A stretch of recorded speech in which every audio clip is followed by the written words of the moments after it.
नमस्कारम दोस्तों, HT motivation में आप सबका स्वागत है एक और मोटिवेशनल वीडियो के साथ। दोस्तों आज हम चर्चा करने वाले हैं कि कैसे हम अपने जीवन में मोटिवेशन और डिसिप्लिन का बैलेंस बनाकर आगे बढ़ सकते हैं। क्योंकि दोस्तों हम में से ज़्यादातर लोगों को इस चीज़ को लेकर कन्फ्यूजन होती है कि मोटिवेशन ज़्यादा ज़रूरी है या डिसिप्लिन। तो दोस्तों सही मायने में दोनों बराबर मात्रा में ज़रूरी होते हैं जीवन में तरक्की कर आगे बढ़ने के लिए। आज इस वीडियो में हम जानेंगे कि कैसे हम इन दोनों का बराबर मात्रा में उपयोग कर जीवन में आगे बढ़ सकते हैं। तो आइए दोस्तों शुरू करते हैं। पहला पॉइंट, मोटिवेशन और डिसिप्लिन का संतुलन बनाना सीखें। दोस्तों हमें यदि वाकई में आगे बढ़ना है तो ये सोचना बंद करें कि हमें केवल एक चीज़ की ही आवश्यकता पड़ेगी। हमें मोटिवेशन और डिसिप्लिन में संतुलन बनाना सीखना होगा। इसे हम इस तरह समझ सकते हैं कि अगर हम कोई भी काम करने की सोचते हैं तो किसी से मोटिवेशन या इंस्पिरेशन की ज़रूरत पड़ती है, लेकिन कुछ समय बाद ये मोटिवेशन फीका पड़ने लग जाता है और फिर से हमें मोटिवेट होना पड़ता है। वहीं अगर हम बात करें डिसिप्लिन की तो काफ़ी लंबे समय तक हम किसी काम को अनुशासन के साथ करने के बाद बोर होने लगते हैं और हमारा अनुशासन टूट जाता है। फिर डिसिप्लिन के साथ काम करना मुश्किल हो जाता है, जिस कारण हम सक्सेस की राह में एक पॉइंट पर आकर अटक जाते हैं। मित्रों हमें ये समझना होगा कि हमें किसी एक की नहीं बल्कि दोनों की बराबर मात्रा में ज़रूरत है। मोटिवेशन और डिसिप्लिन का संतुलन आपको जीवन में बहुत आगे तक लेकर जाएगा। अगर जीवन में मोटिवेशन की ऊर्जा खत्म होगी तो डिसिप्लिन आपका साथ देगा, और अगर अनुशासन के साथ काम करते वक्त आप बोर हो जाएं तो मोटिवेशन की नई ऊर्जा आपको और डिसिप्लिन के साथ काम करने के लिए प्रेरित करेगी। दोस्तों भगवान श्री कृष्ण ने भी कुरुक्षेत्र में अर्जुन जी को मोटिवेट करते हुए डिसिप्लिन के साथ अपना कर्तव्य पूरा करने की प्रेरणा दी थी। इसलिए हमें इनका संतुलन बनाकर आगे बढ़ना होगा, तभी हम बहुत दूर तक आगे जा पाएंगे। फ्रेंड्स, जब भी आपको लगे कि मोटिवेशन की ऊर्जा कम हो रही है तो डिसिप्लिन के साथ काम करते रहें, और जब भी आपको ऐसा लगे कि डिसिप्लिन टूट रहा है तो मोटिवेशन की नई ऊर्जा अपने अंदर भर लीजिए। ऐसा करके आप किसी भी काम को पूरी लगन के साथ पूरा कर सफल हो सकते हैं।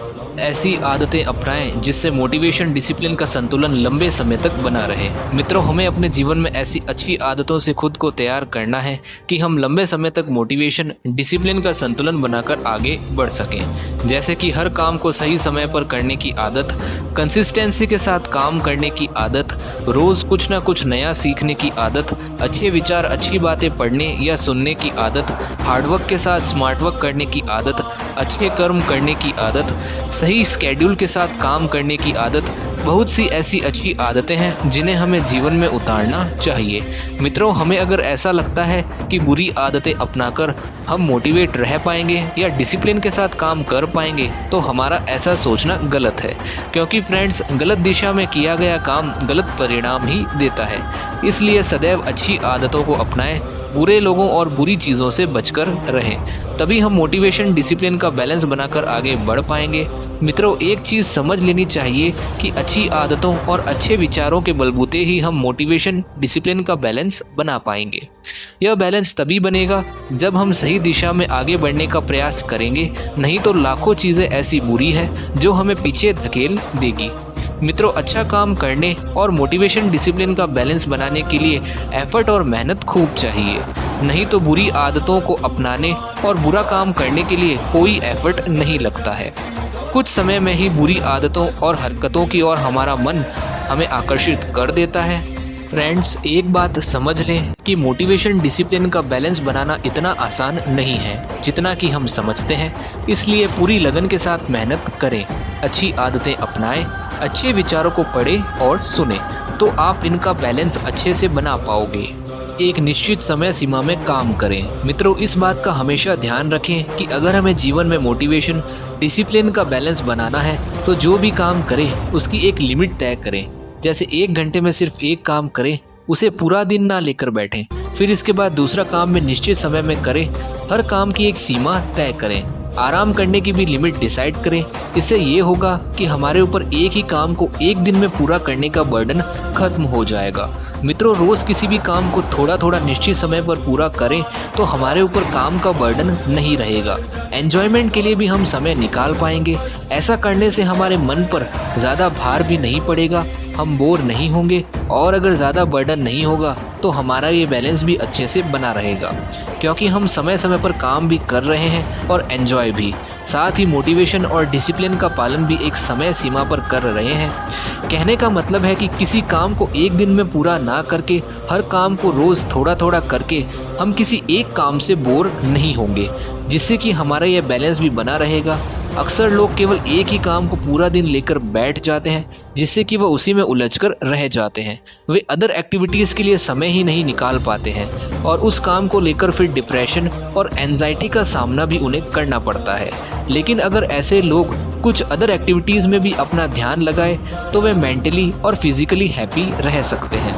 अगर ऐसे लोग माइंड फ्रेश करने वाली एक्टिविटीज़ में भी इन्वॉल्व हों तो वे डिप्रेशन और एंजाइटी से बच सकते हैं, मोटिवेशन डिसिप्लिन का बैलेंस अच्छे से बना सकते हैं। मित्रों, कुछ भी हो, जीवन में मन पर बोझ रखकर कुछ भी करना सही नहीं होता है। मोटिवेटेड होना या डिसिप्लिन होने का मतलब ये नहीं है कि हम हर समय ऊर्जा से भरे रहें या हमेशा अनुशासन का पालन करें। लाइफ में थोड़ी मस्ती भी हो तो इसमें कोई बुराई नहीं है। हाँ, लेकिन वो मस्ती गलत ना हो या हमें गलत काम की ओर प्रेरित ना करती हो। इसलिए फ्रेंड्स, जो भी करें निश्चित समय सीमा में, ताकि मोटिवेशन डिसिप्लिन का बैलेंस बना रहे। जो भी करें पूरे डेडिकेशन के साथ। मित्रों, अगर हमें मोटिवेशन डिसिप्लिन का बैलेंस बनाना है तो हमें हर काम को पूरे डेडिकेशन के साथ करना सीखना होगा। जो भी काम करने का बेड़ा हम उठाएं उसमें पूरा इन्वॉल्व होकर पूरी शिद्दत के साथ एक निश्चित समय में पूरा करने की आदत हमें डालनी होगी। ये नहीं होना चाहिए कि बाद में कर लेंगे, कल कर लेंगे या फिर कभी। हाँ, कोई इमरजेंसी हो तो वो बात अलग है, नहीं तो हमें अपने काम को पूरी लगन के साथ सही समय पर करना आना चाहिए। हमें अपने काम, अपने कर्मों को अपनी पूजा साधना समझकर करना है। बाकी सारी टेंशन भगवान के ऊपर छोड़ देनी है। हमें बस अपना कर्तव्य कर्म करना है, वो भी पूरे डेडिकेशन के साथ। अगर हमने ये कर लिया तो हमारे कार्य बहुत ही अच्छे से पूरे होंगे। मित्रों, जब भी हम किसी काम को डेडिकेशन के साथ पूरा करेंगे तो हमारा कॉन्फिडेंस इंक्रीज होगा और आगे भी हम अपने कार्यों को मोटिवेटेड रहकर डिसिप्लिन के साथ पूरा कर पाएंगे। और यदि हम अपने पिछले कार्यों को पूरा नहीं करेंगे तो हम कोई भी नया काम नहीं कर सकते हैं, क्योंकि हमारा माइंड हमें नेगेटिव सिग्नल्स देगा, हमारा कॉन्फिडेंस लेवल भी ज़ीरो होगा, हमारी थिंकिंग ऐसी बन जाएगी कि हम अब कोई भी काम नहीं कर सकते हैं। इसलिए दोस्तों, अपने पिछले और आने वाले कामों को डेडिकेशन के साथ सही समय पर पूरा करने की आदत डालें। यही डेडिकेशन आगे चलकर हमारी प्रशंसा करवाएगा और हम औरों के लिए भी एक इंस्पिरेशन बनेंगे। एक डेडिकेटेड पर्सन मोटिवेटेड रहकर डिसिप्लिन के साथ अपने हर काम को करता है। उसका ये डेडिकेशन ही उसके मोटिवेशन डिसिप्लिन के बैलेंस को बनाए रखता है। इसलिए मित्रों, हमें भी अपने काम को पूरे डेडिकेशन के साथ करना सीखना चाहिए। इरादे हों तो मजबूत पहाड़ के जैसे। मित्रों, हमें एक बात समझनी है कि अगर हमें मोटिवेशन डिसिप्लिन का बैलेंस बनाना है तो हम जिस भी फील्ड में जाना चाहते हैं उससे रिलेटेड ऐसे व्यक्ति को अपना आइडल बनाना है, जिसकी जर्नी, जिसके मजबूत इरादे आपको आगे बढ़ने के लिए इंस्पायर करे, जिसका कैरेक्टर आपको आगे बढ़ने के लिए मजबूर कर दे, जिसको देखकर आप ऊर्जा से भर जाएं, जिसका हौसला देखकर आप मोटिवेट हो जाएं और उसके काम को देखकर आप भी अपने काम को डिसिप्लिन के साथ पूरा कर पाएं। ऐसे मजबूत इरादों वाले व्यक्ति को हमें अपना आइडल बनाना चाहिए।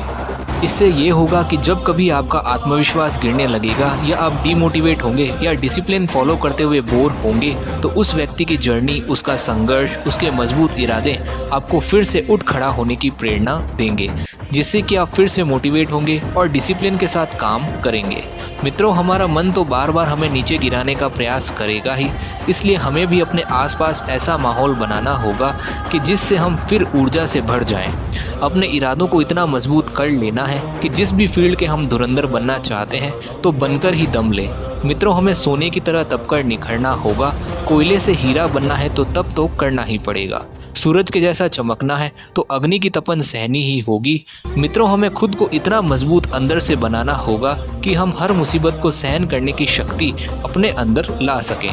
कोई भी विपत्ति हमारे मजबूत इरादों को हिला ना सके।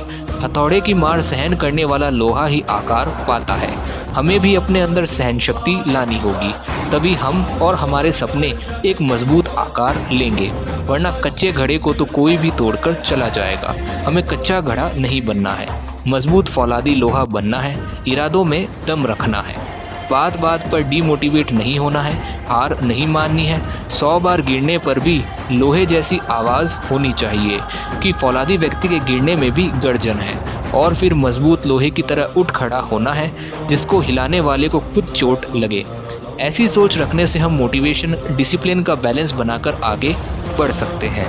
तो दोस्तों, आई होप आपको ये पॉइंट्स अच्छे लगे हों। आपको कौन सा पॉइंट सबसे ज़्यादा अच्छा लगा कमेंट करके ज़रूर बताएं। साथ ही लाइक, शेयर एंड सब्सक्राइब करना भी ना भूलें, और बेल आइकन पर क्लिक करके ऑल का ऑप्शन चूज़ करें ताकि आपको न्यू वीडियोज़ के नोटिफिकेशंस मिलते रहें। इस टॉपिक को लेकर आपकी क्या राय है ये भी कमेंट करके ज़रूर बताएं।